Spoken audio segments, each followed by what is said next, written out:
Hi, thank you for your question. So, for context, in case anyone is new, I'm a trans man. So is my husband. My husband met me as I am now. A lot of people presume that like we met before my transition, and he just like stuck by me or something. I have a biological son. And so this question is how my son reacted to Eli. I guess, or his first impression, I should say. So my husband and I were both very big on not introducing my son to him too early before we knew if it was going to be serious or not. But I work from home, and a lot of times back then, like I would just give my son, my phone to keep him busy while I was working, and he always ended up messaging Eli.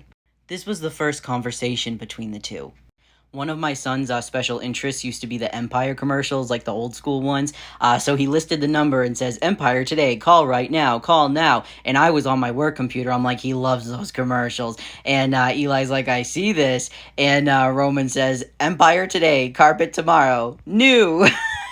Then after that, my son went through a phase where every single day he would say hi to Eli, except he would have to use Eli's full name. He used to only address, actually he still does, actually till this day he addresses Eli most of the time by his full name. I obviously blacked it out, but look, November 16th, Eli, again on the 16th, hi Eli, 17th, hi Eli, November 18th, hi to Eli, November 19th, hi to Eli.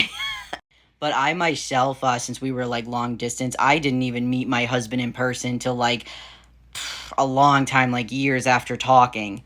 And then we like hung out and then introduced him to my son, like when we felt like, okay, like this is stable, this is serious.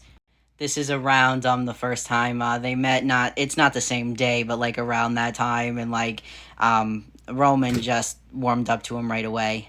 Actually, I shouldn't say right away, okay? Because the first introduction was made when Eli had to go back to Vermont. He had to go back to training. And so I just kind of took him over to introduce him to Eli. And Roman was nervous. You could tell he was a little nervous. But then in our car, we only have like an auxiliary cord or whatever to hook up to Bluetooth. Like it still has to be plugged in. And Eli could do it wirelessly. So Roman was so impressed by that. And all of a sudden he was like so cool. This is one of my favorite pictures of them, like really early on. But of course, Roman would miss him, like, because he had to go back to training for a while before he could officially move here. And so Eli would FaceTime with Roman. They'd FaceTime together. So yeah, I hope that answers your question. I hope you have a great day. Or night, I should say. Great day tomorrow.